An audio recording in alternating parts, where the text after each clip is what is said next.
Let's go. Let's go.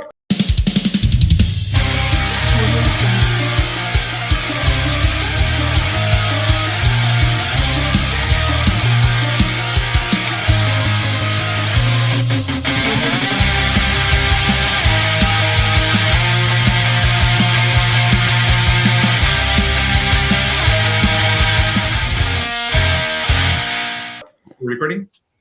Yeah. So hello everyone. We're gonna have a very special and very different episode of Ruzzarin Bros this week. And this is gonna be weird for us since I've met a lot of you guys, some of your viewers, like in airports and in restaurants and on the streets, and you guys like are super cool and you come ask for a picture. Hey Diego, how are you? And it always makes me feel like weird, like I'm special for this person and I haven't met them before.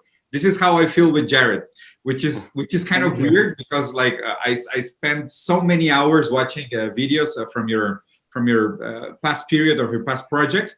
It was so amazing listening to you. You're such a great narrator. You made everything so approachable, and it was so nice for me to see somebody do the level of detail and analysis to different pieces of content that were very important to me when I was growing up. So Jared, welcome so much to the show. It's a pleasure having you, man. Thank you, Diego. Thank you, Mateus. It's really nice to be here. So cool. So the way we're going to do this is like for most of the people that are listening, if you guys don't know, Jared used to participate in the project called Wisecrack, which is a huge channel in YouTube. They do some amazing pieces on research. You guys can go check them out. There's some cool stuff. But I have been talking with Jared since I started following him on Instagram on his very regular live with his cool dog and just checking out the regular guy, you know, like the real Jared. And I think some of the conversations we can have today, and I would love to introduce this point, is like these discrepancies or these natural differences between what people think of us when they see us in pieces of content in social media versus who we are in real life, and how we can have these conversations and how we should even, in a way, resist this separation between persona and person and try a way to conciliate the fact that even in social media, we should act like ourselves as much as possible. So, Jared, if you don't mind, could you start a little bit with your background, your story, so people can know you a little bit better, and then we can pick up from there? Yeah, sure. My story is basically that I was a hardcore film nerd, grew up in Houston, Texas, went to University of Texas, Austin to study film, you know, in the tradition of like a Robert Rodriguez, Richard Linklater, you know, like those were like my, you know, my Texas icons. And after that, I moved to Los Angeles and I more or less, I mean, you know, we can talk more in detail, but basically I kind of fell into YouTube and then decided to start this company or this brand called Wisecrack. And then I built the company for 8 years. And then the whole premise behind Wisecrack was kind of like humanities education, philosophy, you know, mixed with like a general tone of irreverence, sometimes comedy, depending on the era of the channel. And then in 2019, we sold the company and I stayed on for another year. And then in 2020, I left. And now I am moving to Finland to work in video games, but I'm also starting another YouTube channel because my non-compete clause is expired now. So if anyone wants to... Yeah, go ahead. I'm sorry. Could you tell which company, which kinds of video games? Because we are hardcore gamers. Like we're hardcore gamers. Yeah, that I don't want to do just yet, if you don't mind. Because I haven't even started the job yet, you know, and we're all like, you know, that's great. Yeah, thanks. Yeah. And you know, I really hope they're cool with, you know, like having a YouTube presence or maybe even like, you know, because if I start like getting into culture war stuff, you know, like it's tough to have like a corporate job. And like if anyone, you know, wants to fuck with you and, you know, the internet. I used to be very, very paranoid about that. And now I'm kind of opening up. You know, that's super strange as you mentioned. I just became friends, like super friends, you know, this type of weird people that you meet online that you're like, dude, we are so much alike. We should have been friends for a very long time. I met this guy online and he's a very high ranking corporate guy in Riot Games. Oh, cool. His ideology is like, I wouldn't say anti-corporativist, he's a true free thinker in so many ways, which is exactly what you just mentioned, which is weird because I think we're coming to a point where, like there's this huge wave of unemployment and people leaving their jobs in the corporate world, and like some companies are even struggling to hire new talent, and at the same point I think they're just going to have to deal with the fact. I think Jared's video is frozen, or he's very perfectly still. I don't know. Jared, you still there? I think it dropped. Okay, let's pause. Let's pause the video, and let's go. Recording. Yeah. So hello back, everyone. And as we all knew, but we had to experience it, phenomenologically in order to prove that it was right. You see a self-sustaining state paradise in the libertarian utopic idiocy doesn't really work. And you see that the power grid in Texas went down because of a couple of thunders, which seems to be like the limit of libertarian thought. so then we had to change clothes, we had to change dates, and we had to reschedule. But literally 3 weeks later. Yeah, I know, right? Yeah. A couple of weeks later, if the weather permits it, then we're going to continue our conversation. So how are things in Texas, man? Really hot, but I grew up here and I'm around a lot of like old high school friends, and those are the relationships you can't recreate. And so for that reason alone, it's been great. I can imagine. So Jared, one of the topics that I wanted to kick off with you, man, and I know you have a heavy interest in the film industry. You have a major in film studies, right? Yes. Well, actually, it's just film. So mostly like production rather than studies. Okay. But I wanted to ask you, so, and this is a thesis of mine. I wanted to have your piece of mind on it. Like the way I see it, and like my wife is a psychoanalyst, and my brother a philosopher. I've read Lacan and Freud for a very long time. I was a big friend of these, like the masters of suspect, which are Nietzsche, Freud, and Marx. Like this critique of ideology and critical theory and whatnot. So, what are your thoughts regarding how we can use film analysis to get a sense of currently hegemonic ideologies? Like, is film analysis a valid critique of social political behavior? Like, the way I see it is, as dreams are to the individual, films are to the collective. I don't know if it makes any sense to you. No, I think that, it sounds like something that Zizek has said in Pervert's Guide to Cinema or something like that. Exactly. Yeah, the ultimate pervert art form, because you like the camera is the voyeur. And so first of all, I think that in terms of creating hegemonic ideologies, I think that cinema used to be much more powerful, and I think that we're kind of in a stage right now where there's a bit of an impotence in cinema that's actually a little bit sad. I was actually just reading this book. I don't know if are you guys familiar with the guy Ben Burgess? He wrote a book called Canceling Comedians as the World Burns. It's basically a critique of the left from the left. And you guys know Zero Books? It's like yeah. So it's a Zero book. So I just read that book, and he makes a statement that I actually very much disagree with. And his statement is that one of the problems with cancel culture is that people have at least in his opinion, people have a false notion that comedians change the world, and therefore we need to like curate what they say because it's so powerful. And he says that that's wrong, that comedians aren't actually that powerful. I actually disagree. I actually think that comedians are better philosophers than philosophers. And now granted, so let me say, let's go back to, for example, I believe, and I don't have any empirical evidence to back this up, but I believe that the thing that made the most progress for gay rights in the late 90s and early 2000s was Will and Grace. And the thing that best helped race relations in the 70s and even in the 2000s was Richard Pryor and Dave Chappelle. Now, the problem with this, and I hope this is answering your question, is that we've now found ourselves in kind of this ideological situation where people are very aware of this. Now, granted, they're aware of this power, the power that cinema or like this monoculture can have in shaping society. Problem one is that doesn't exist anymore. There are no monolithic kind of Game of Thrones. There's no Richard Pryor. There's no one that everybody listens to. So that's one problem in creating these hegemonic ideas. The second problem is that even if you try to force an ideology into a piece of film, I don't think it's going to work. I think people are actually quite keen on being able to tell when an idea is, there's a difference between it's true, therefore it's funny, which is, I think, how a lot of the left and cancel culture is operating, versus it's funny because it's true, which is how I think people like Will and Grace and Richard Pryor functioned. Mm-hmm. And I think that's how it creates these hegemonic ideas. But I think that right now, the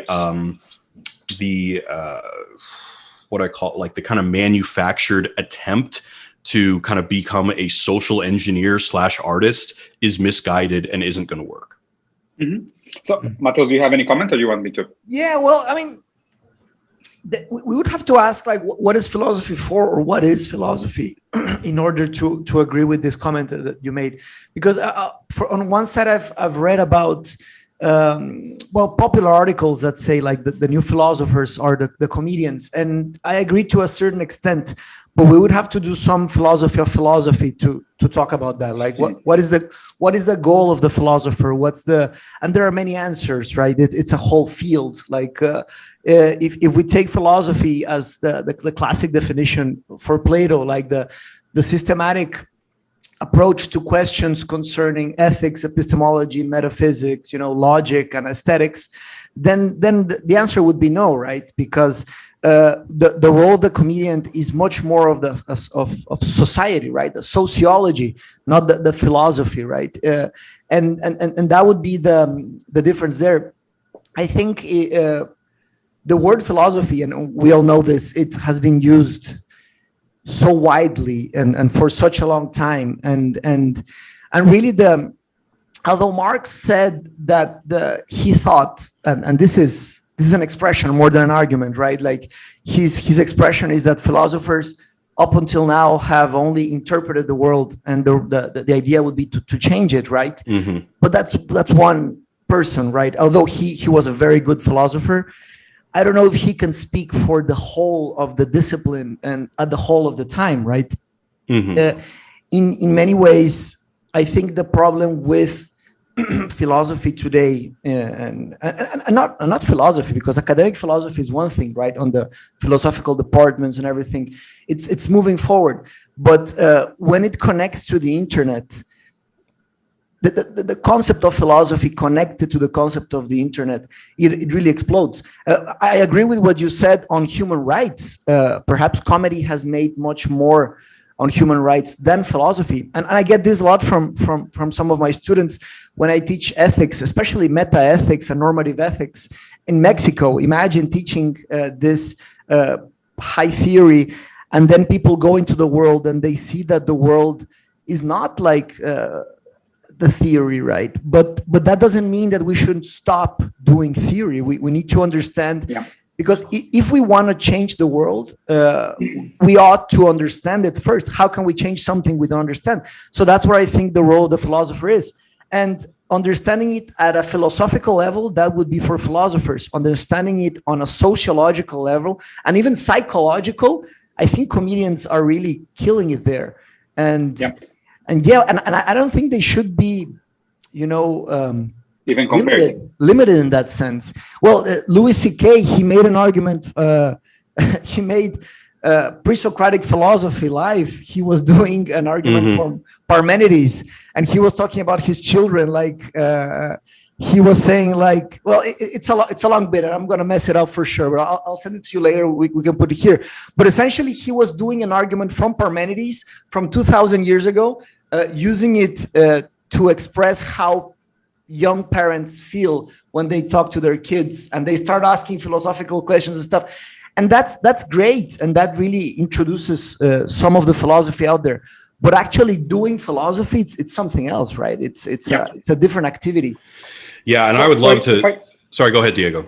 Yeah, so if I can just pick up on the topic, because I think Matheus mentioned a key argument, in a way, presenting a different perspective to your analysis.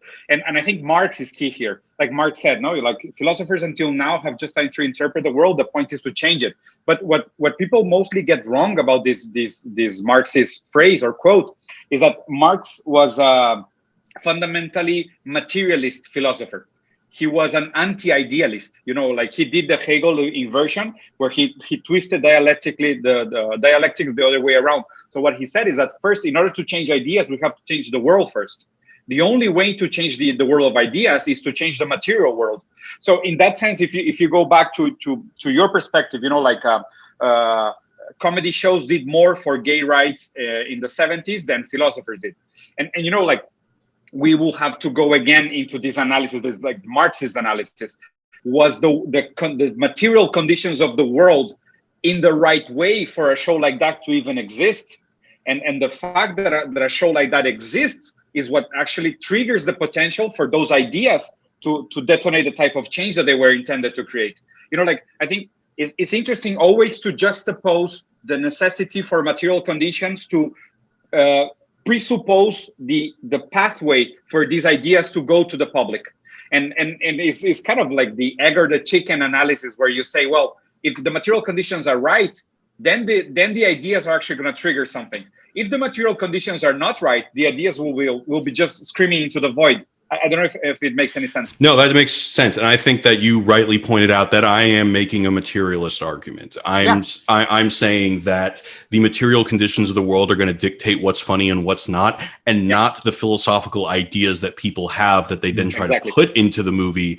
And then again, it becomes, funny because it's true, not true because it's funny, not because it's true. But as far as what Mateus was saying about the role of philosophers, and I would also go farther to say the responsibility of philosophers, is something that I've been thinking about a lot. And I know you guys are, largely a presence that speaks for the left, but I've been having a lot of arguments recently about an outsider to philosophy. I'm curious if you guys are familiar with this guy. He's an outsider to philosophy who is doing philosophical work outside of academia.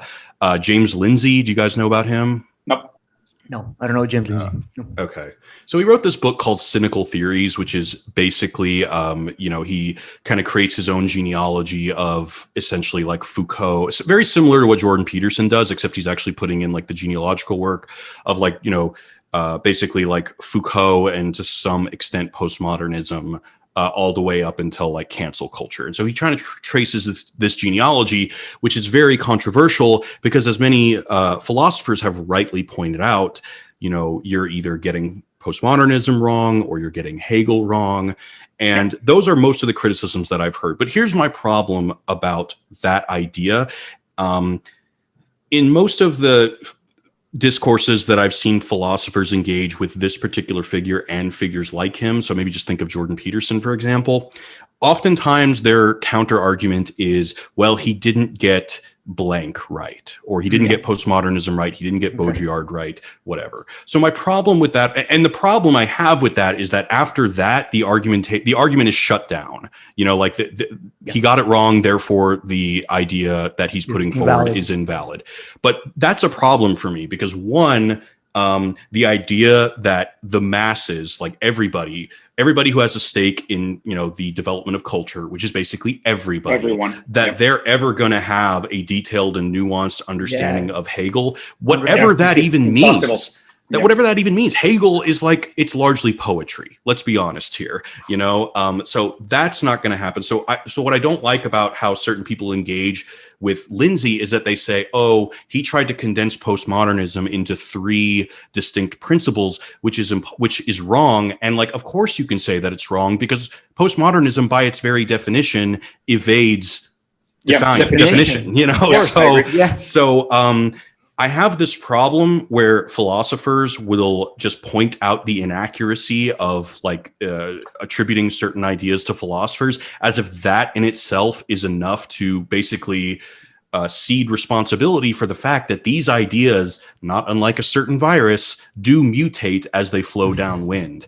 And I find that a lot of these thinkers like Jordan philosophers in the academy are not engaging with Jordan Peterson and James Lindsay on that notion that, if we're playing a game of telephone, it doesn't matter what the first person said. If 50 people later, they're getting it completely wrong, that's still the idea that we have to deal with, if that makes sense. So in my opinion, and the whole point of this is that I think philosophers need to stop writing papers that only 15 people are going to read and start making YouTube channels and really talking to people on their level. There would be there is a need for this, for more people to get tough ideas. I agree with that. But and I think we should have less ivory tower philosophers to define them in a way, right? Like the ivory tower philosopher would be the guy that stays in a department, a philosophical department, and he just writes papers which 15 people read. I think we need less of those, and we need more of the others, because after the death of God and the rise of nihilism, consumerism, hedonism, senselessness, why stuff happens. Humanity is and still is kind of shaky. People don't have no idea where to attribute meaning, So in that sense, we need more meaning in the hands of everyone. Okay. Mm-hmm. But we still need those ivory tower philosophers. Why? Just a few of them, not maybe, millions of them. We don't, because that only separates the gap from the best knowledge we have available in humanity and the knowledge everyone else has access to, But we still need those guys working on the theory, and it's not us by far.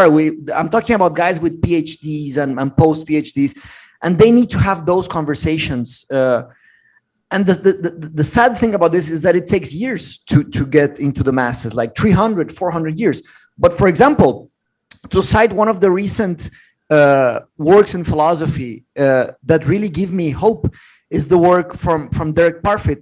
Are you familiar with Derek Parfit? I'm not. So Derek Parfit is this guy. He's a legend in but not in the mainstream, the internet, right? He's a legend in the philosophical departments. He's a guy that did, he calls it the triple theory. So he took 3 normative theories of ethics, and he did a work that is something else. It's impressive. The book is called Reasons and Persons. And this book took him like 40 years to write, and it really, and the book starts with a phrase from Nietzsche that says like, we have never seen such an open sea before us for the lovers of knowledge, right? Like, and he's talking about objective ethics, like ethics that are something that is not related. Well, I'm sorry, non-Catholic ethics. So it's an ethics that can be, and they put it in something called mathematical ethics. So, and hear me out. This is where it gets weird. What Nietzsche raised, well, he raised many things, but one of the things he raised, he understood that there was a false conscience of ethics in Europe, right? He said God is dead and we have killed him. There's this huge body of a giant dead in the continent, and it's starting to stink. We have to get it out. And essentially, he said that all of the ethics that we have at that time, right, the 19th century, and also from the Catholics and from the philosophers, it's fake. It's a false conscience, right? And he broke the mold, right, the ethics mold. And now he opened the way. If there wasn't a Nietzsche, there would never have been a Derek Parfit. And Parfit stood, and now he wrote this book in the 80s. It's from 1984, 85, something like that. But this book, it's a very tough thing to read. It's pure logic. It's nothing but logical ethics. And he's opening a new field where there might be a possibility for a future of ethics to look more like mathematics and less like I don't know, poetry or expression. Why is this controversial? Why is this controversial? Because when we speak about ethics, automatically our brains go into it's subjective, and he's opening a field, so those kinds of progress are really necessary in the world. And this guy, he had to be closed for 40, 60 years. And now it's not fair that they should teach those kinds of things, maybe from people very young, so they have a new kind of mind, to open up. But if we don't have those kinds of guys, we will never going to be able to get out of some problems. On the other side, I do agree that we need more knowledge on with simple words, not Hegel-like knowledge. We need much more pragmatic, well-spoken of knowledge that can be spread out. So here I think there are 2 comments worthwhile. Like, first, I think we are all still in this uncertainty phase where we don't know how to deal with this fall of meta-narratives, which according to me is one of the main points regarding postmodernism. Like once we lose the meta-narratives, like what the hell do we hang on to? And this is the current like very uncomfortable situation that we're in. Like we see a lot of people trying to cling to the past, like to reinterpret the past or revalidate the past in a way that is more relevant. Like we're trying to prove that morality can be objective or mathematical or utilitarian. Like I think all of these are ways in which we are coping with the fact that meta-narratives were always fake. Like we were comfortable under the idea by meta-narratives. What do you mean by like, for example, Christian morality, the struggle of classes from Marx? All these are meta-narratives in the sense that there's a linear process of evolution for humanity. There's a path or a story that we can follow, and this story will eventually lead us to a better tomorrow. You know, and postmodernism, to me, one of the main categories or main presence from postmodernism to the world is the fall of meta-narratives. Like all leading meta-narratives were dismantled by postmodernism, like the moral of Christianity, even the class struggle from Marxism. Like all these meta-narratives just fell down, and so all of a sudden everybody's like, whoa, what the fuck? And at the moment, one of the last few remaining meta-narratives is this idea of progress by development of capitalism, or progress by development of technology, which is also crumbling in so many ways, because we see the internal contradictions, we see the dangers of this meta-narrative, we see this meta-narrative has no internal logic, is full of fail and cracks, which has been analyzed by postmodernist philosophers all around the world. And this notion of being left alone or being left in the void with nothing to grasp onto is this sense of, openness that I think Nietzsche described. Openness in the sense of what Parfait described. Like we have this openness, why? Because old meta-narratives are dead. So we are at this moment where we have to either deal with the fact that no meta-narrative is really relevant or let's say strong enough to survive the test of time, or just the fact that we are beings that need to grasp until some sort of meta-narratives. And even in the absence of meta-narratives, we will end up creating new ones, which is the argument for so many new philosophers after postmodernism, like Zizek. Zizek has said, even if we live into a determined world, even if the universe is deterministic or not, it doesn't really matter. We are subjects. We are going to invent and we're going to give meaning to whatever we are experiencing. So even if we tear down every leading or dominating meta-narrative, we will create new ones. I think it's just the fact that we have to come up with new meta-narratives that are less pervasive, like less harmful to ourselves as a species and to the way that we relate to nature and the way we relate to each other. It's not the fact that we don't need any meta-narratives or meta-narratives are fundamentally wrong. It's just the fact that we have to be flexible enough to update the meta-narratives and come up with new narratives that are going to guide the progress of life in a more ethical manner. And this is why I agree with Mateus 100% that even if philosophers are in a way disconnected to the everyday life, it doesn't devalidate or in a way rest or subtracts from their value, because they are going to be the ones leading like the rigorous argumentation that is necessary to create original thought. But then again, if this original thought is not available to the everyday people, to the everyday worker, to the everyday artist, to the everyday person, then do they have any value or not? You know, but as always, we have these spear tip thinkers that are dedicating 40 years of their life to write a book that is going to change ethics and morals after the fall of meta-narratives, to come up with a new mathematical utilitarian moral.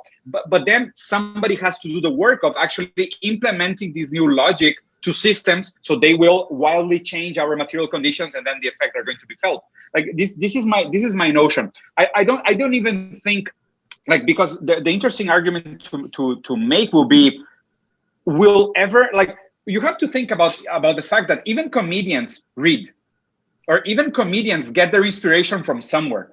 I really doubt the notion that comedians have these spontaneous great ideas where they have, Socratic reflections out of nowhere, because they, even words are a tool created by experts. And this is why I love Deleuze. Deleuze and Guattari, they came up with this notion that we have to develop tools of resistance.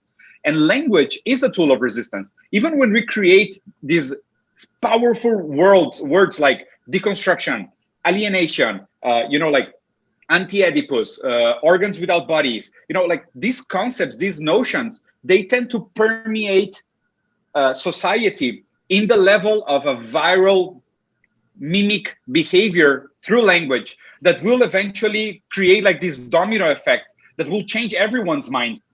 That's kind of how language works, So in order to make the argument that comedians are making a better work at philosophy than philosophers, you will have to first determine, are they owners of their ideas, or where are they getting these reflections from?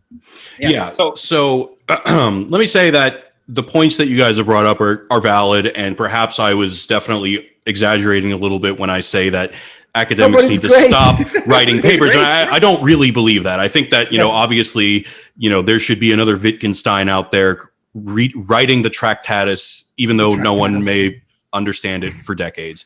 However, this time period that you guys are referring to in terms of Nietzsche's ideas take a couple hundred years to foment. And this is why I think perhaps after hearing what you guys have said, I would perhaps pivot my idea or pivot my position to saying that there needs to be almost two separate disciplines of philosophy, because as you said, I believe that culture flows downwind from philosophy, and even like the top Hegelians or something like that aren't legible to your everyday person, it still trickles down. And in terms of like Nietzsche's ideas taking whatever hundreds of years to develop, culture is running at an accelerated faster than back then. So that's why I believe that if somebody writes an academic paper that has a radical idea that, maybe was like radical in a particular context, like 2 years later, that could no longer seem radical and can be adopted as an idea that, is verified by the academy. So I really do think that it has to be both. It has to be that people are doing the hard work of, of doing like the mathematical ethics system that can only be formalized and trying to find new meta narratives. I would also, well, that's a separate thing, but, and it also has to be that there's somebody out there taking responsibility for how these ideas flow downwind, because as Diego, you just said, like that all these French philosophers you just mention how powerful language is in creating a hegemony. And I don't think anybody, including myself, would disagree with that. However, somebody has to be responsible for the fact that it started at Deleuze and Guattari with a particular term and then got flew downwind and got changed and mutated to where then it's somebody saying oh, you're not allowed to have an opinion on this matter because of the color of your skin. Someone in the philosophy departments has to take responsibility for that process. And I'm saying that it's particularly relevant today because that process just happens much smaller time period than it did in the time of Nietzsche, or even in 2010. That's like ancient history. Well, we also have to agree on whether or not cancel culture is actually efficient. Does it do anything? Because I don't think it does anything. I don't think it does anything either. And in fact, I think that one thing, and I just lived the last 12 years in Hollywood, and the thing that is never talked about that really bothers me is that, no one ever thinks about the character actors or the small people in Hollywood. Right now, Kevin Spacey, he's not in movies anymore, but who cares? He's rich. He's going to be fine. However, for every one Kevin Spacey, there's 50 actors who have these bit roles. And by the way, if you get a side role or a supporting role in a Kevin Spacey movie and you're a character actor, you are thanking your lucky stars, because the way that getting your health benefits works when you're in the Screen Actors Guild and the way that you get royalties is oh, thank God, I just got a supporting role in this Kevin Spacey movie. This is going to be playing on television until I die. I can have a child now and send them to private school. But then no, because Kevin Spacey is now canceled and he's basically a non-person. They think that that's actually stopping Kevin Spacey from being a bad person, but it's not. They're not disabling him at all. So it's hurting the everyday guy. I have a few points there. So Just one on Parfit, right? Like I'm going to slow down the talk. I'm just going to go forward, but just to do a small parenthesis on Parfit. And Diego, you mentioned, you mentioned utilitarianism. Just to expand a little bit on that idea, what Parfit did, his triple theory, is he understands, he works at the beginning of his book on utilitarianism, Jeremy Bentham, right? On deontology from Kant. And contractualism, which is like the social contract theory. And he argues that they defeat themselves, that they are self-defeating theories. So he does a triple synthesis of those three theories, and he proposes one new theory that takes the strengths and minimizes the weaknesses of those three theories. And his phrase that became very popular on the academia, he says that those three theories were climbing the same mountain from different sides, you know? Mm-hmm. So imagine the size of his work, you know, and it's a completely new field. And he closes the book saying that because ethics is so new, we don't know where it's going to go. Sorry, just to correct, non-religious ethics is such a new field that we don't know where it's going to go. So it's not unreasonable to be hopeful. Maybe in the future there might be, you know. So that's just the comment. So on Parfit, and then I have a comment on the ideas of how is it? Well, on teaching new ideas, new and hard ideas, you know, because we spoke about that we need the armchair philosopher, the ivory tower philosopher, and the one that brings the knowledge, you know, more commonly. And here I want to use an example that I think you guys are going to like. It's Sekiro, okay? Fuck yeah. So when calculus was first brought forward by Leibniz and Isaac Newton, right? It was taught on, you know, on a postdoc level. And then, you know, and it was very hard to learn calculus. And then it started being taught at a master's level and then at university. I'm not really sure, but these days, I think people are starting to learn calculus early, you know, every time early on. And that's something not everyone really takes into account, right? Like the difficulty of the ideas, it's getting tougher. You know, kids these days, although on one side, they're getting a bit distracted by the technology, but they're getting smarter, you know. Diego, your kid, Luca, he's ultra fast on his thinking, right? Ultra critical, and he's like 4 years old.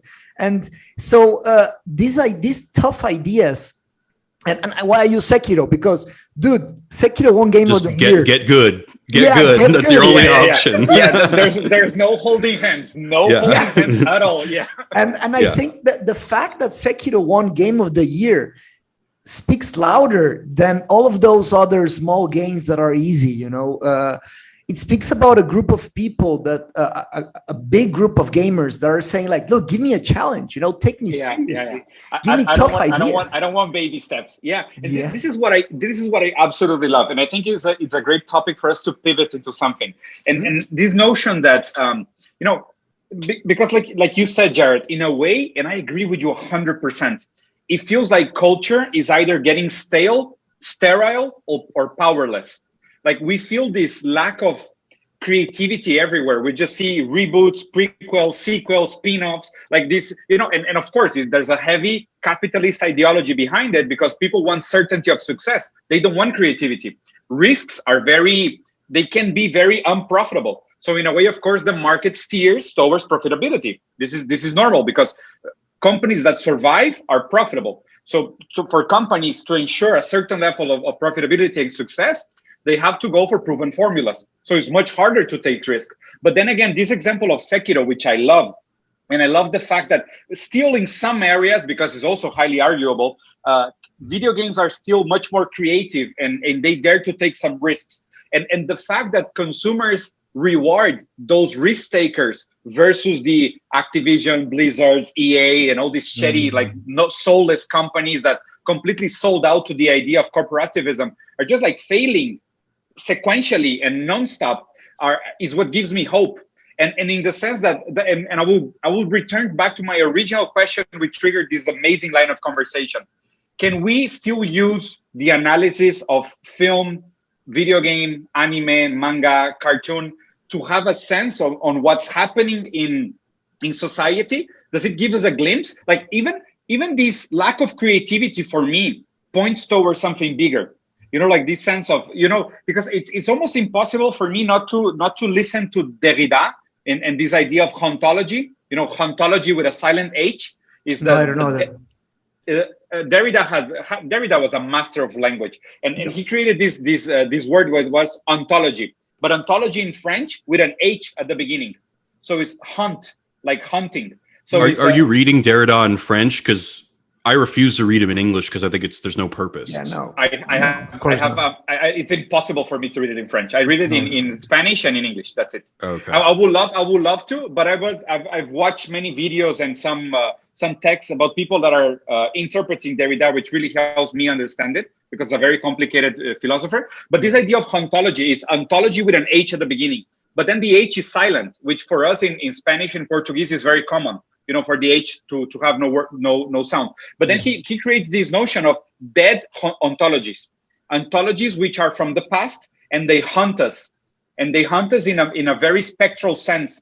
And I have this same notion about this idea that the future is dead, and our inability to imagine a future is hunting us.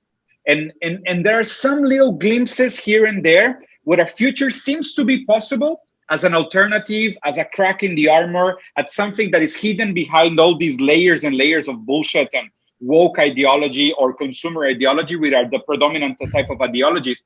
Like there is some hope at the future, which is like the Sekiros, the Hadis, like these A24 studios. There are some glimpses of hope in the future for me. And this is why I like this use of high-end philosophy for the everyday culture. You see, like only if we are able to understand ontology, even if it is a vague way, in a hobby way, whatever, then we can use this notion of ontology to understand that ontology is actually much more present than what we believe. I just needed a word for it. Like I had almost like this sensibility towards this inability to imagine a future, but I had no word for it. And once I read ontology, I was like, fuck. Like this makes so much sense, but now I have a word to communicate it. It's so much easier now. I can like just jumpstart the conversation and talk about ontology. Why we are hunted by the spirits of dead ontologies. Okay, that it makes so much sense. But I needed Derrida to make an amazing amount of work to give me this simple notion that I can then communicate with my friends and talk about Sekiro. Yeah. So the point that I wanted to make to what Mateo said, unfortunately, doesn't have anything to do with Derrida. But I think, at least me personally, I think that the big opportunity in education in general, which links to your Sekiro thing, is gamification. Like, I don't know if you guys have ever played with Duolingo. They do a little bit of gamification in that, like, you gain experience points and stuff when you do more lessons. But I think that needs to go way farther. Like, I think there needs to be a full fantasy overlay. Like, I want to be gaining like new items with lessons that I create. And to me, like the take away from Sekiro, because I think, like, for example, old Mega Man games are so fucking hard, and I rage quit. I rage quit immediately. You know what I'm saying? Like, that's too hard. So Sekiro really did an amazing job of it. Just looked beautiful. It sounded beautiful. You really got the sense that you were getting better. I mean, that delicate balance is like such a precise thing. So I don't want to make it, and I'm sure you weren't suggesting this, but Sekiro isn't just like impossible and people just like pulled themselves up from their bootstraps and like figured it out. I mean, it's challenging, but in a very precise way. And I think that we need to somehow integrate that kind of risk reward, or just what's the word I'm looking for? Just a reason progression or whatever. I'm having a brain fart, but like, we need to incentivize people to just make learning more fun. Like, I just don't think there's really any downside to that. I agree. If the stuff is good. So mind Can, shop. Machi, can I just make a very small Sure, parenthesis? of course. I have this love-hate relationship with Duolingo because it's the only podcast that is above us in the charts in that's Spotify. in Mexico. Fuck them. Me and Mateos are number 2 in Spotify and Apple, just behind Duolingo, which is okay. I think they're doing a much more, like, say, better work in teaching people new languages than we are. I mean, they've also raised millions of dollars, which I take it you guys have not. No, we have no sponsors at all. Yeah. We have zero sponsors. Zero sponsors. But yeah, man, I was going to comment on Mindshop, the knowledge society that I founded. Originally, I wanted to do a sphere grid. You remember Final Fantasy X?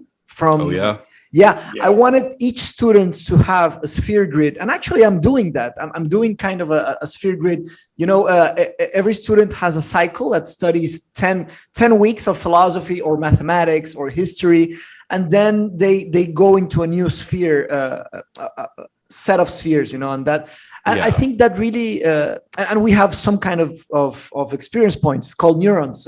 Every time you finish a cycle, every time you participate in a debate, every time you do an essay, you get neurons and you get those. It's kind of a coin, but I haven't figured it out yet because I also have zero investment, so it's tough to work on that. Yeah, but even that idea you brought up, so you brought up the sphere grid, but like, you know, even if you bring up like World of Warcraft or something like that, there's like those skill trees. Yep. Can you imagine?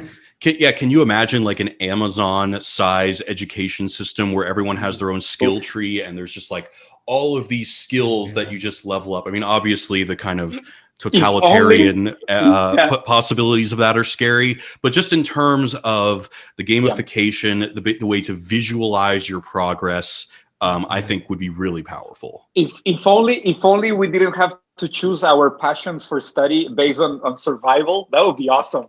Yeah, well, I mean, baby steps, right? But I think it's a choice.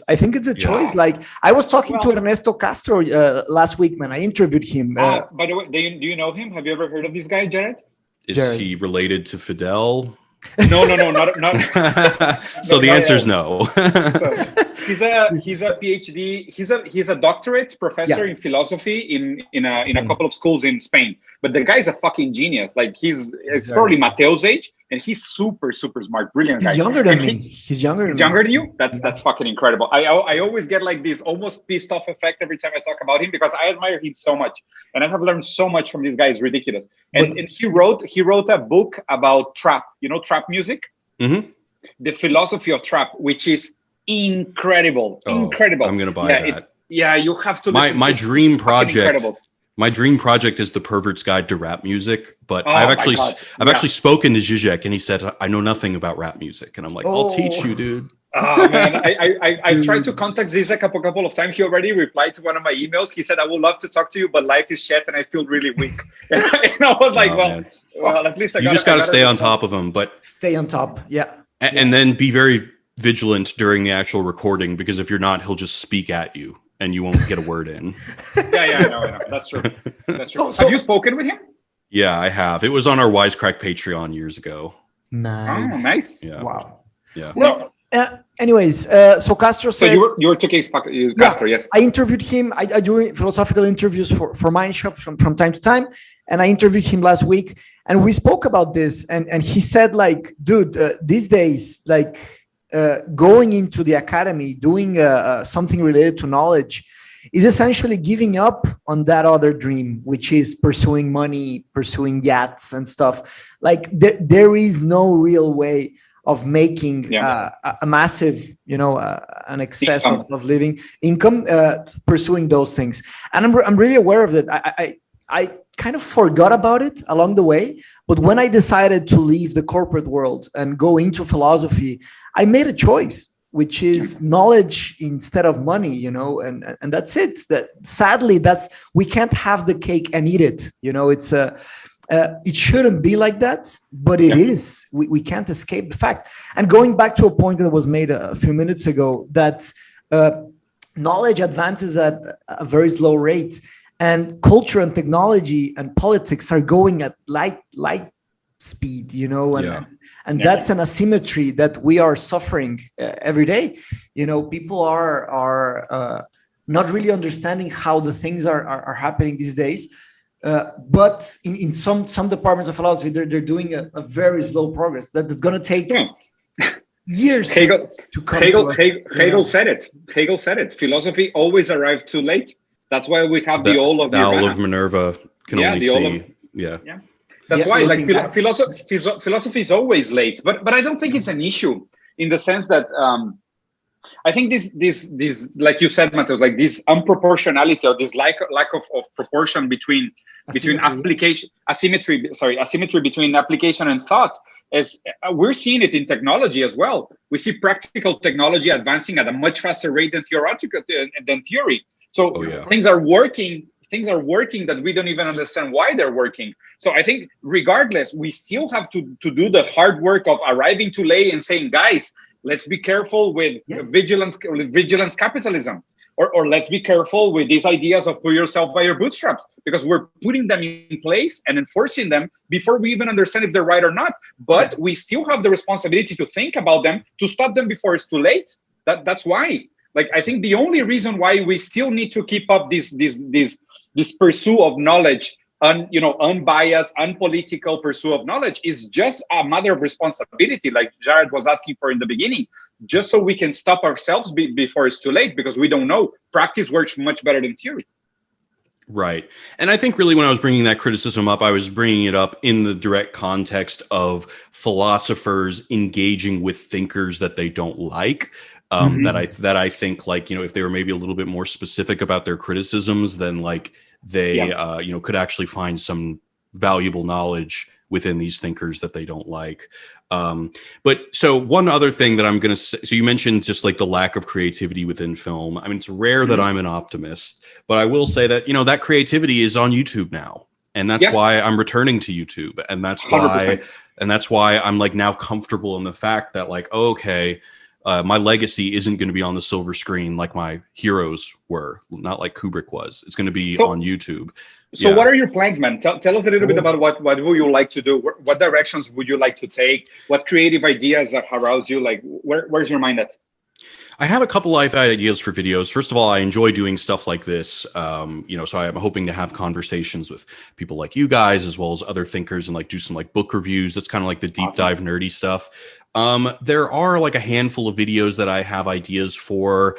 And a lot of it is going to be, it's going to be just like a much more personal reflection on media but honestly, I mean, my non-compete has expired, so I can say this, but it's honestly going to be similar to Wisecrack, because that was who I was and that's who I still am. So it's going to be, but like, I think there's just going to be more opinions. I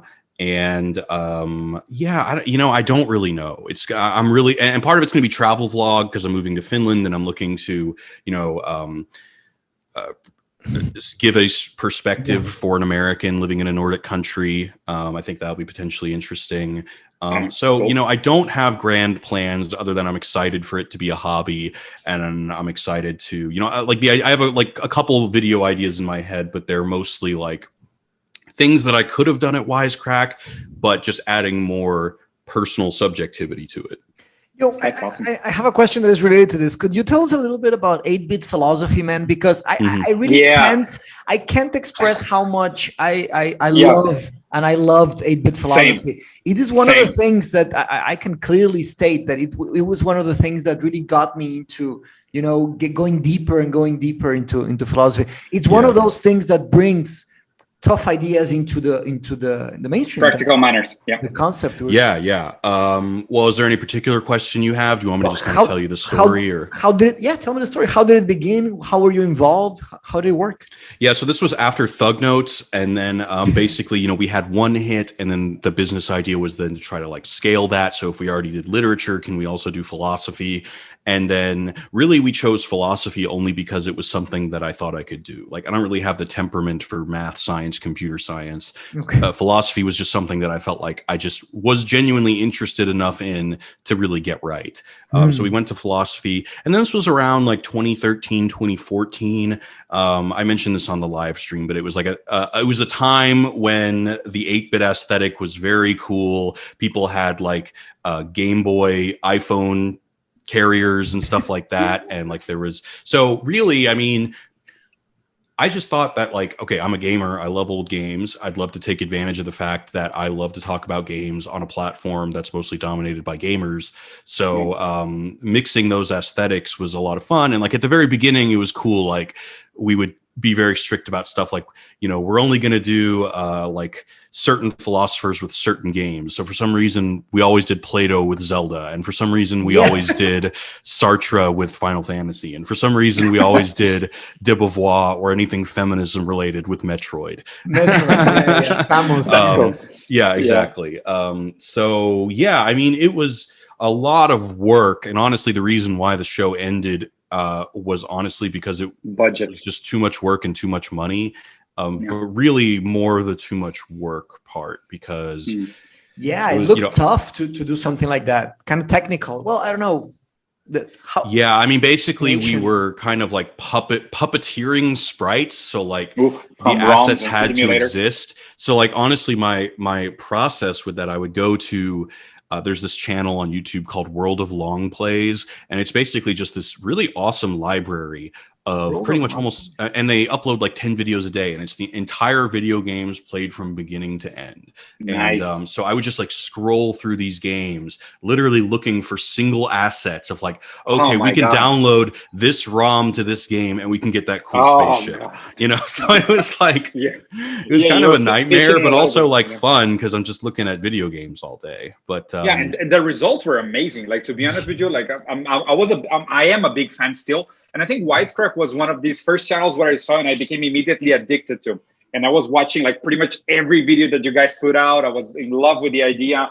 And it was right at the time where like Mateus was also getting heavily involved with philosophy. I was recently married, my wife a psychologist. So I was like in the middle of this and I said, oh, awesome. So I can view popular culture through the lenses of psychology and philosophy. This is incredible. Like finally, because it was an interesting turning point in the sense where geek was still an outcast culture and was still like a minor culture or under culture. And then suddenly when you raise it to the level where there is layers of knowledge and wisdom within popular culture that can be analyzed and described in order to reflect into society, I was immediately in love. And this was probably one of my biggest turning points into content creation. I think I was migrating from traditional movies and TV to Twitch and YouTube and this whole culture. And I agree 100% with you. I think creativity is going to be in social media, not anymore in the traditional formats that we believe.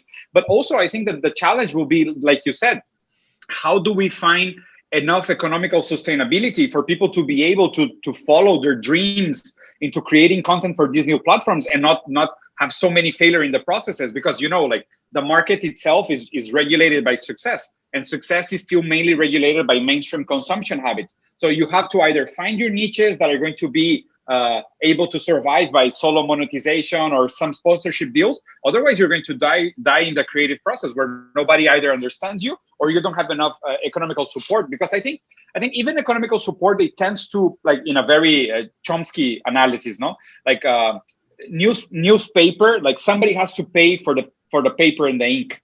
And I think even in social media, that's still true. Like 80% of content in social media is still liberal in the traditional economical sense, not in the American way of seeing liberal as left. Because for me, this is always very confusing. Liberal is not left. Liberal is center right. It's very confusing here. Yeah, liberal is center right in a classical political compass. So it's weird because in a way, media is still 80% liberal content in like it's economical conservative, and it's weird because anything that goes against, because you know I'm progressive, but not in the American way of progressive thinking. I agree with you. I'm against woke culture. I'm against cancel culture. I think this is just like a paleo synthesis of maintaining the status quo and changing the aesthetics, which I fundamentally disagree with. I much rather go for material changes, and who cares about the aesthetics? The aesthetics will catch up. You know, let people do the jokes they want. Let's change legislation. I don't really care about the joke making. Joke making for me is completely irrelevant, you know. But in this sense, it's kind of hard to think about alternative content in a medium which is largely dominated still with the economic logic. I think that's for me potentially the biggest challenge in the next few years. Yeah, so I have a couple. God, talking with you guys is great because every time you say something, I have like 5 things to respond to, and then I just forget them before it's my turn to speak. Sorry. No. Notes, man. It's okay. It's a sign of a good conversation. Yeah. So, to the point that you're making about making kind of having an online presence economically viable, I think that, and this is kind of where I get into like universal basic income territory. So I think that all of us as consumers of these platforms, we're all owed regular checks from these platforms. And YouTube, believe it or not, are like the ethical ones in that at least they give you 60% of the ad revenue. But if you think of like dating apps like Bumble, I don't know if they have Bumble there. Zero. Yeah. And we are just giving them free raw materials. I'm just giving them photos of me or photos of women or whatever. And those are the raw materials that are in between ads, and they keep 100% of it. So that needs to change. The idea that what we upload, they reserve the right to basically own and collect 100% of ad revenue off of, that needs to change. And that needs to change on Facebook too. There's no difference between an episode of the X-Files and then there's an ad and then the X-Files keeps going. There's no difference between that and my status update. Then there's an ad and then there's another friend's status update. So there's a lot of progress to be made into just like how this ecosystem gets more viable for people who consume these products in general. And I think that's going to make a significant difference in one's ability to live off social media. Mateo's master's degree paper was based on this. Oh, yeah. I'm preaching to the choir then. I have a lot to say on this. My dissertation on my master's degree was essentially the philosophical and ethical problems of big data driven business models. So what are they doing to us ethically and philosophically? And I don't want to go into the technical aspect. I just want to do a small parenthesis, and I want to talk about applied ethics, right? So ethics, some people really don't know the division.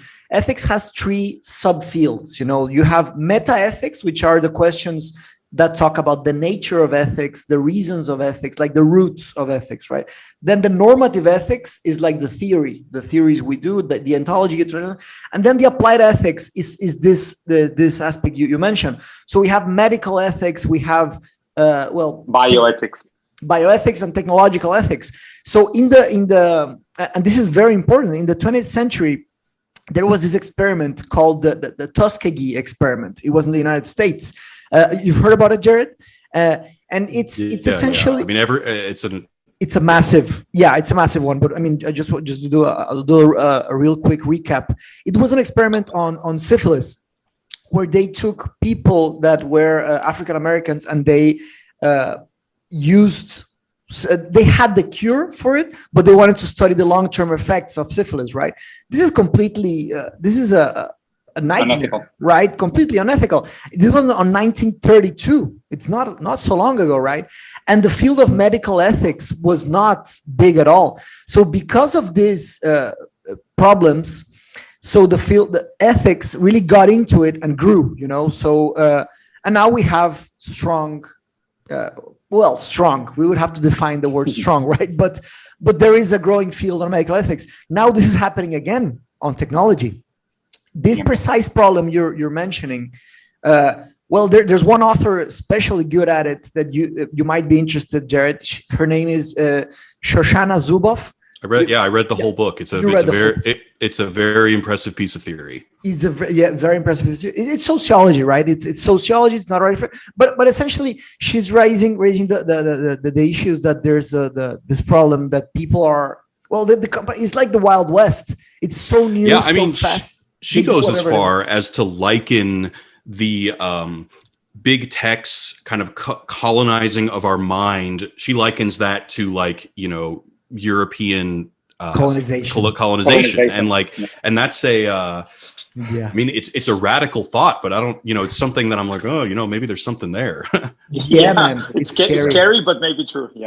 Surveillance capitalism, and it is very tough. And there's actually in Finland, there's a very interesting thing going on in Finland, that they are working with a concept called digital literacy. and they're pushing it hard in the government with the society, because, well, we know what literacy is, the capacity to read, write, etc. But what is digital literacy? It would be the capacity to understand what is going on. And because of the efforts on the Finnish government, the rates of people believing on fake news is going down. They're actually the only country in the world that is going against. In Latin America, people get sent something on WhatsApp, they believe it instantly. And not only that, without reading it, they send it to 20 people. Yeah. And on the older demographic, it's worse. Oh my God! Yeah, So, boomers are ruining the internet for us. But it's a problem. But I mean, the thing is that we have to face those kinds of things, right? But yeah, boomers. In those things, we gotta. There's a lot of work to be done there, man. A lot of work to be done there. Yeah, absolutely. And I can't wait to see what Finnish news looks like. I'm sure it's very different than American cable news. What are you going to do about the language, man? Well, I mean, the business language at the company I'm going to be working in is English, so I'll be good there. But, it's like I don't know. I mean, I'll learn as much Finnish as I can, not really worrying about it too much. I know it's like a really hard language. But can I give you a piece of advice? Yeah, please. Get a local girlfriend. Oh, why do you think I'm going, bro? I know. But this is amazing. I think like for me, like the best experiences living in other countries was always like falling in love and getting into these everyday dramas. This will really teach you about language, and this will really give you a glimpse into the culture. Because in the end, I think, and I have this sentence in my profile, which is a constant reminder of probably like the most important thing I ever learned by traveling. I don't know if you ever heard this quote before. Let me read it to you. It's "Homo sum humani nihil amai alien puto," which translates into English into "I'm human, nothing human is foreign to me." In the sense that it's a beautiful quote. It's sort of a pre-Socratic thinker, and it's this notion that nothing that is done by humans should be strange to us. In the sense that the only way for us to approach human universality is by really, really opening up to this notion that which can be done by humans is human. There's nothing outside of the field of action of humans that can be treated as non-human or non-universal. Like this, I think, and for me, one of the main concepts that need to change for us to be able to evolve or to progress to the next level of evolution is to abandon humanism. Like this whole notion that there is one human and a bunch of exceptions. Like women cannot vote because they're irrational, and Afro-Americans don't have culture, so they're not human. And like if you're missing a limb, then you're not incapable. Like we have all these subgroups outside. We have all these subgroups that are outside of human. And this sentence for me, that's why it's so important, because I think the next paradigm that we have to transcend is this notion that there is nothing really outside of human universality. And traveling is a glimpse of that, because once you go into a different culture, you fall in love with otherness. You fall in love with something that is fundamentally different to you, and you're able to understand universality through a whole different lens. And the more we add to this notion of universality, eventually we will get to a true universality. But the only way to do it is to acknowledge that nothing is outside of it. Yeah, that opens up a whole can of worms. Especially when we talk about, in terms of your critique of humanism, that point is well taken. However, I think that when you make these critiques, and I think this kind of goes back to what we were talking about earlier, something that very easily could happen is somebody could take your critique, agree with it, and then go straight into like, okay, well then the remedy is basically like vitriolic identity politics, and again, like, I don't think that, Kimberly Crenshaw, her basic idea of intersectionality, like that is a valid criticism to your humanistic thing. My problem is, and this comes back to like, the philosophers that need to address the public, is that these ideas, which are basically just lenses through which to look for reality, are consumed by the everyday person as if they are known knowns. And what I mean by that is like, so for example, I was actually listening to an old Wisecrack podcast, which I try not to do. And there was a guy on there who was making an argument about Rick and Morty that the show doesn't work as well anymore, or it's less funny now because now they only pun, or before when they were less popular, they were punching down. You know this term, punching down versus punching up? No, I don't. So punching down basically means when you're making a joke and it's at the behest of somebody who is like on the intersection of the graph, like less or like less prosperous than you, or more less fortunate, more fortunate oppressed than you. And so like there's this idea within, and the fact that comedians believe this really bothers me. And like that's a useful lens in which to like, you know, apply to your ethical calculations when you're deciding to make a joke. My problem is that these people in LA who are writers, not philosophers, they take it as a known that when you punch down, it's not funny.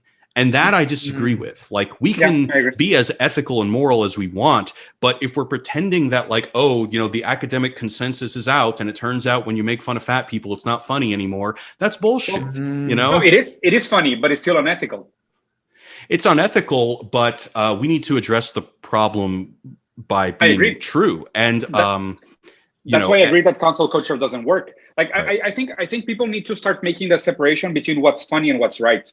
Because we like it. But we can't assume they're the same thing. That's my problem. Exactly. Yeah. I agree 100% with you. We can still be jackasses and be funny, and we can still be immoral and be funny. You know, it's weird. Like people have to disassociate these two ideas. I don't think these notions are compatible at all. Like I don't think being funny has nothing to do with being right. Nothing to do. Right. Yeah. Yeah, I totally agree. I'm looking for I'm reading this AI book on AI ethics, and and there was a phrase that is very related to what Diego said. I'm going to look for it really quickly here. You guys, hey, have you heard? While you're looking, have you heard of the guy Jared Bauer? He's also a tech ethicist. No. What's his name? Tell us a bit. See, I actually don't know how to pronounce his name, but he's British. And his name is like Cennyd, Chenid.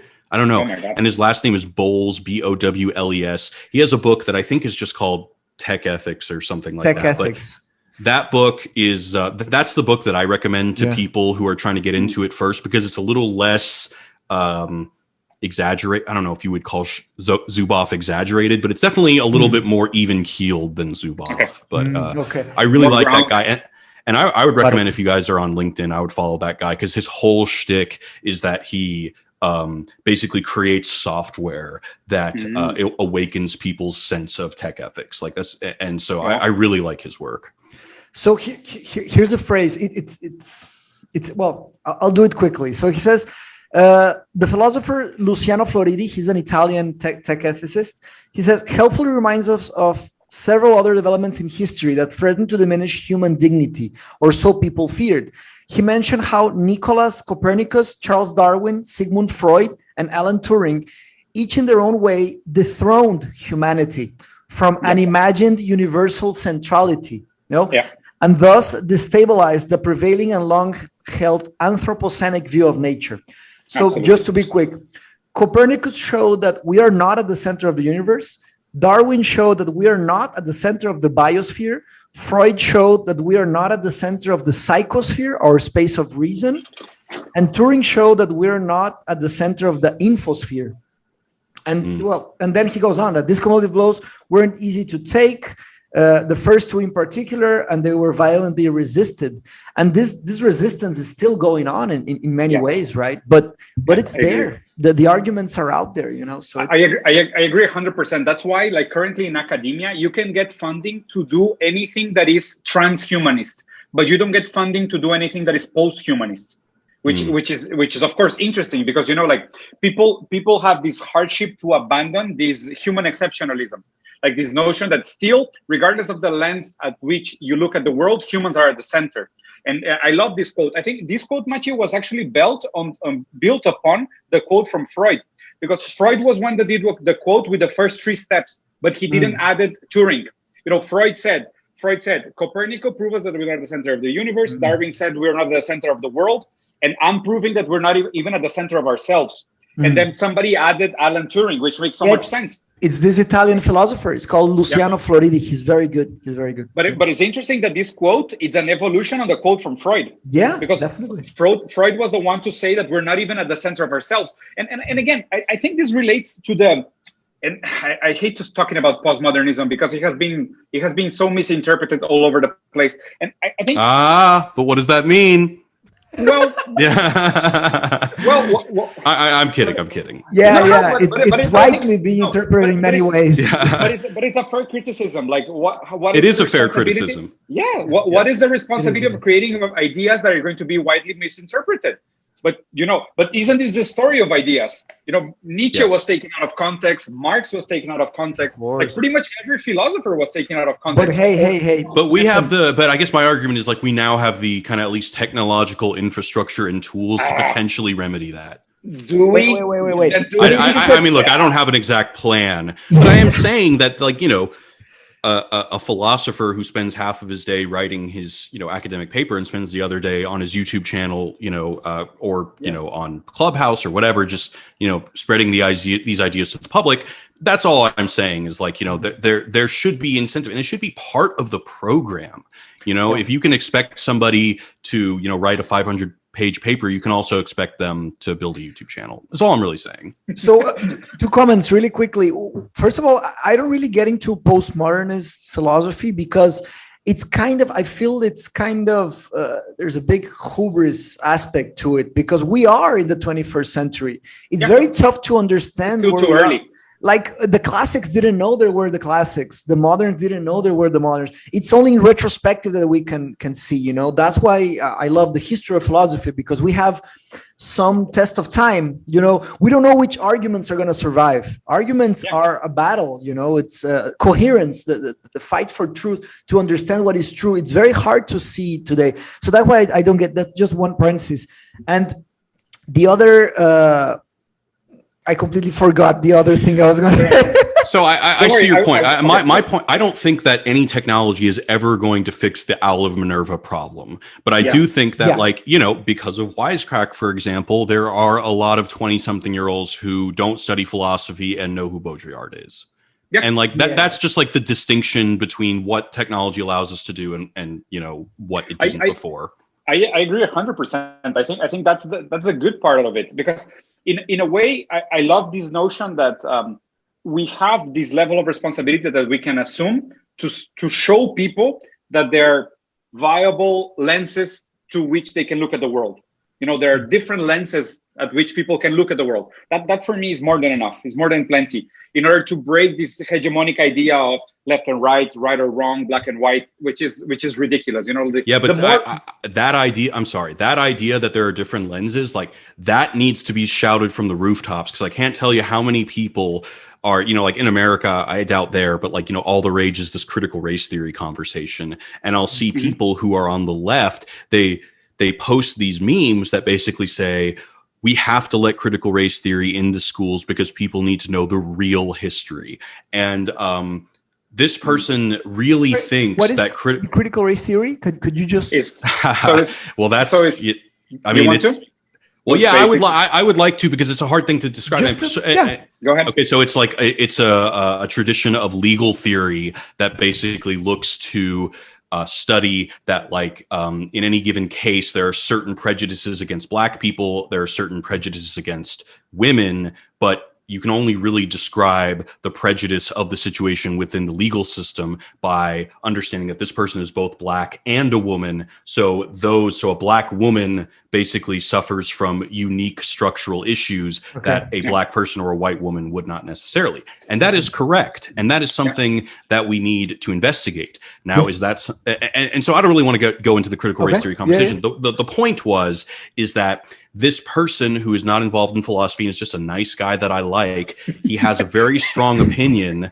He's a very strong opinion that critical race theory is not a lens, it is the truth. As if critical race theory marks a discovery of all this new historical information that we never had before. That's not the case. Yeah, and I just think that this person who manages a bar and is very active in this conversation about philosophy that is dominating the country, that's why this person needs to be armed to know a little bit more what they're talking about. I agree. Like that's why I fucking love Deleuze. Like that's why like he's probably right now my favorite philosopher. I'm just getting to read a couple of his works. I read two or almost three of his books right now. But the guy wrote like a fucking animal. He was writing 2 books a year until his death, until his suicide. Poor guy. But the issue is that Foucault said that the next century was going to be Deleuzian, in a way that he was probably the guy that was going to pick up the legacy from French post-structuralism and carry into the next level. And Deleuze, and I'm reading a book by Deleuze right now that he's redeeming Nietzsche in a very interesting way.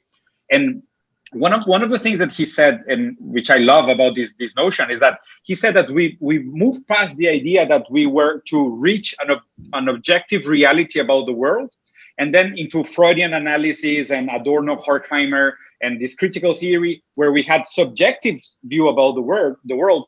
And now he's saying we need to abandon both. And what we need to understand is that there's only perspective views about the world. And the hard fact is that we have to come up with the conclusion that some perspectives about the world can be diametrically opposed and truth at the same time. Yes. Because history is non-linear.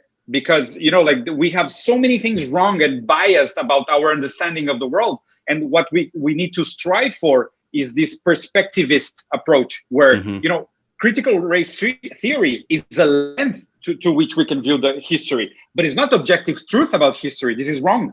Like people need to break these two apart and have them. And I think once we do that, it's going to be much more helpful, because in the end, is there structural bias against Black women? Of course. It's all history determined as Black bias against Black women? No. It's very simple, yes, but people need to abandon this binary simplified approach to thinking, which is not helpful anymore. But then again, we are. How do we do it? How do we do it? Yeah. It's engaging in conversation against sharing fake news. Here's one. I remember the thing I forgot about that I was going to say is it's related to this actually. Like when you study philosophy, I studied in England, in London. And essentially one of the things that I noticed that was very ill-designed is that you never write papers with other people.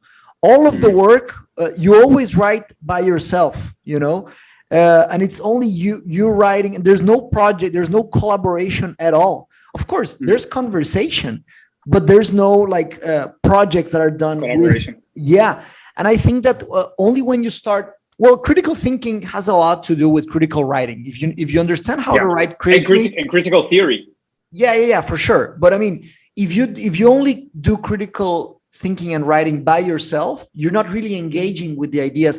You criticize some papers from a guy that passed away 300 years ago, but there's but if there's only one way of looking at the thing, and then you send the paper to the professor, and the professor sends some, it's very narrow. One of the ways that we could do, this thing that the problem that was raised here is to, it's a concept that it was phrased by an American doctor called Dr. Duana Markova, I think. It's called collaborative intelligence. It's the capacity of using intelligence with other minds. And her definition of, she's saying that IQ is not even so much relevant anymore. Is much more of what intelligence happens between people, not in one mind.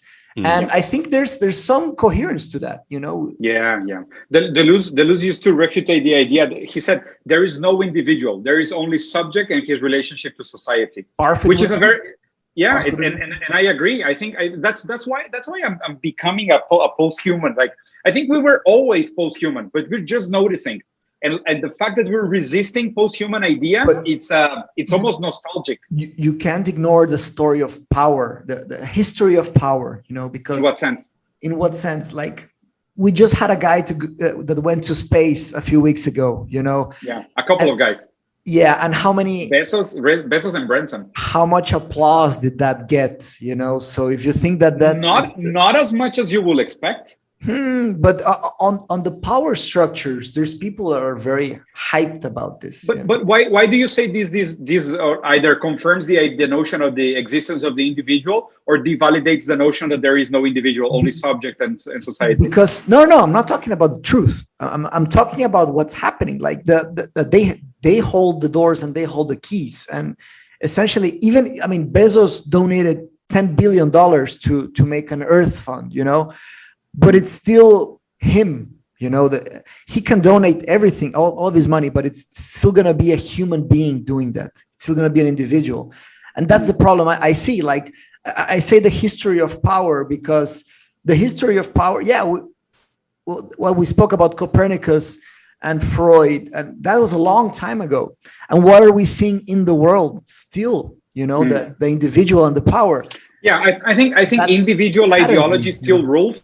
In a sense, I agree with you in the sense that individual ideology still rules. Like, we don't know that we know that individuals exist. Well, we don't know that we don't know why we believe individuals still exist, and we don't necessarily understand why we believe individuals are still the hegemonic, let's say, axis of power struggles, of power execution, of power delivery, and whatnot. But I think that we will eventually realize that that notion was always wrong, in the sense that it was always misfunded. It was ideologically based. It was not based on arguments. It was based on beliefs. And I think eventually this also shall fall. I don't know, man. So it's an old what you're thing. saying resonates with me, but as an American, you know, the thing that's kind of getting under my skin is like, okay, yeah, this is exactly what people are talking about. And although that may be an appropriate criticism, or you're pointing out a problem, but my problem is that what the left has adopted as the solution to that problem, identity politics, is making you lose, or making the left lose. Making everyone lose. So I'll tell you the issue. The thing that people have to understand the most about the problems of identity politics is that group of people which recognizes you as a minority holds universality, and that's according to me the wrong approach, because it's still a top-down approach. Right. It's still racist. This is what Zizek talks about, in that, like, even the guilty white liberal still maintains the universal position for themselves. Right. Mm-hmm. That's Beauvoir. Yeah. Right. Yeah, that's Beauvoir, in the sense that, well, yeah. Until people don't recognize the issue that they're reserving the power to identify you as a group. This is Lacan 101, and I adore this quote from Lacan. Lacan always said, revolutions are about slaves fighting for a new master, and they always get it. But in the end, they're still slaves. You know, like, this is the issue. History of power.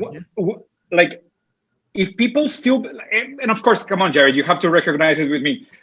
The U.S. is a country that has two parties defending the same power. You know, like 100%. As a matter of fact, I've gotten into screaming matches with friends that I grew up with in the last couple of days, only because I was trying to basically convince them that, like, there is no right versus wrong. Yeah. And, you know, and like, there are so many people who just think that they're on the right side of history when really it's like, no, like, if you really are identifying so much with one side, like, you know, and this is where people start yelling at me. I basically just accuse them of performing for social credit, you know. I agree. Which is, you know, kind of an ugly thing to say about somebody, but this is why I'm having these arguments with people that I've known since I was 8, you know. Yeah. And I agree 100%. It's like trying to save the world by using, you know, recyclable straws. It's ridiculous. Dude, you know, that was exactly the conversation. I was like, do not give me a fucking paper straw. I swear to God, I'll be so pissed off. I hate those fucking straws.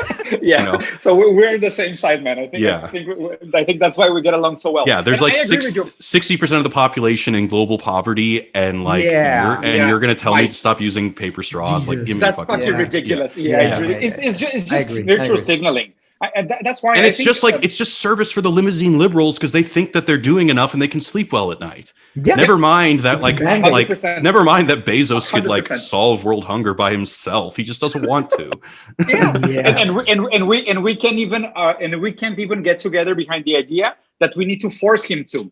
Like, we don't believe we have that collective power to bargain, to actually make people pay fucking taxes, which is like, that's all I care about. Like, can we just make people pay taxes? That would be awesome. Then we'll talk about the other 200 million problems that we have to discuss.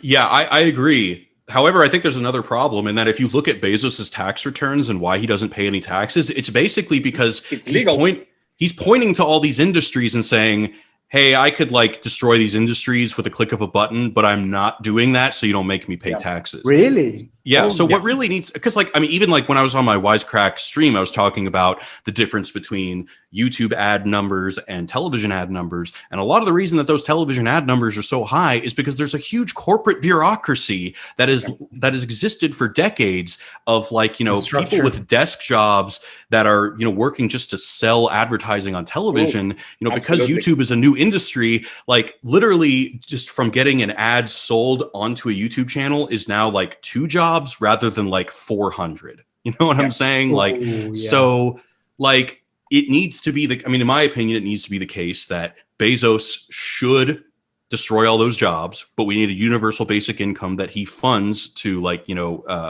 to attribute to compensate for that. Wow. Plus that's another huge that's a whole another huge thing. And honestly, UBI I don't know that much about, so I don't want you to like, you know, no. scapegoat me and I end up like that clown. No. That Neither do we. No. It's not the point. I'm kidding. But if a parenthesis, if you're interested on the topic, I highly recommend you read the book called Another Now by the Greek economist Yanis Varoufakis. Oh yeah, Zizek loves that guy. Oh, he's fucking brilliant. He's amazing. Because the notion, just a quick parenthesis, I don't want to deviate the topic too much, but the issue with universal basic income, it's a libertarian economic measure, and the issue is always who pays for it, right? So how do we fund it? And then you get into the issue that if you end up funding it by taxation, you end up with some sort of either inflation or unideal administration of funds, which gets into bureaucracy and inefficiencies, and it ends up being weird. So the proposal from Yanis Varoufakis, just making a small resume of his idea, he gets into this notion of universal basic shareholding, not necessarily universal basic income. And it goes exactly into what we said. These companies, they own us for producing for them. You know, we're producing content. So what Varoufakis argue is that a universal basic income is never good enough because it doesn't scale up with efficiency and productivity. The only way to get a reasonable income based on our added value to these companies is to have some type of dynamic representative of value. So shares, equity, like a bank account or something like that. But according to me, Jared, the idea is, and we can get another whole podcast about economy, a topic that I love, is that this is almost unavoidable at this point. Because, you know, like you guys just raised basic income in the US. I think you went from $7 to almost to $15, and it's already too late in the sense that inflation already caught up and is going to get even worse in the next few months. And you will see again the demise of this idea of basic demand. You know, people won't have enough money to purchase. And again, the economy is going to get stale. Government is going to get muscle into injecting money at the top of the pyramid again, which is inefficient. They don't have the legal power or even the will to close all the legal loopholes for billionaires to escape the taxing into, you know, all these viable, legitimately legal ways to avoiding taxation. So again, what happens is that the basis of the pyramid gets into debt. And government gets into debt, and you guys get into this trap of 2% growth per year, but 650% debt increase, which is ridiculous. Yeah. Yeah. I mean, as soon as we start talking about economics, this is where I say, well, I'm just a filmmaker. I don't know. Yeah, well, valid response. Yeah. I think, okay, but I mean, what you said makes sense. I'd never heard Varoufakis's theory on that, but I got a fucking 17-hour plane flight tomorrow, so I might pick up this book. Oof. It's amazing. Yeah. The 2 main books I will recommend from him is Teaching My Daughter About the Economy, which is a very short book about the story of money. It is amazing. And it's just like we were saying, is making high economical theory, and he has a doctorate into game theory. And you know, like this notion of praxis and axiomas and stuff like that. Yeah. And he makes it really accessible in this book, Teaching My Daughter About the Economy. And the second one is called Another Now. That's Bruno. Bruno the Corgi. Oh, Bruno, dude, what a friendly face. Hello, Bruno. Bruno the Corgi. It's amazing. Hold on, gotta get my dog. 1 sec. Where's Woody? Let's introduce them. Where are you, Woody? Hi. Oh, there's Woody. Here's Woody. The future of the channel is welcome. Woody talking to Bruno about post-humanism. Yeah. He was just scratching at the door. I had to let him in. Yeah. No problem. So Jared, my man, I think it has been almost 1 hour and a half. I really hope this is not our final conversation. I really hope we can pick it up from here and have other talks. I hope so too. I feel like if it was our final conversation, then I must have blown it and not been aware. No, there's so much. There's so much to talk about. Thank you guys so much. Thank you, Diego, for reaching out to me on Instagram and inviting me. This was a lot of fun. Yeah, the same. I think both Mateus and I were huge fans of your past work, and we're fans of you as a person right now. I think it reflects on the fact that even if at Wisecrack you were working with a big team and behind a big company and a brand and whatnot, it speaks true to something you said in the last video that I watched from you, which is with your friend. And you said that in the end, people engage to people, not to brands, not to corporations, not to these big structures. I think if people are able to communicate something and build this sense of empathy and trust and bond, and they are honest about their ideas and honest about their doubts and about their lack of knowledge, that is what creates a real bond. And I think that's what's really valuable about yourself, man. Not the brand, I'm looking to go full authentic. So, please do. And so, and then if you don't mind me doing a shameless plug real quick, follow my YouTube channel. It's just my name, Jared Bauer, Bauer. You can follow me on Instagram. It's @FatherOfWoody, which is my dog. Those are really and you can find me on Facebook if you want. Those are the only social media platforms I'm on. I'm going to have more conversations like these, and I hope to have these guys on the channel sometime soon. And we should also swap some lists of like cool thinkers to interview, because I've got a couple on that I've emailed and have not emailed me back. But like, if I interview anyone cool, I can set you guys up, and hopefully vice versa. Would love to. Yeah, that would be awesome. We'll also leave all your social media on the link on the channel, so people can go follow you. Like, take it from us. If you trust me and Mateus on our criteria and our ideas, you should definitely follow Jared. He's a very, very smart person, an empathic person, a true person with some truly good intentions, as we can see out of these conversations. A guy with an amazing background and amazing history. And I'm sure your projects in the future are going to be an absolute success. And whatever you put your heart into, it's going to be great. So thank you so much for the conversation. Thank you, Diego. And I want to do let's do like a real collab with like planning. Let's make it an event, or like a cool video that we both make from different sides of the world or something. We should. That would be awesome. We can choose a topic. Yeah. We have many things in common, like not only movie gaming, but the fact that we're going to be immigrants.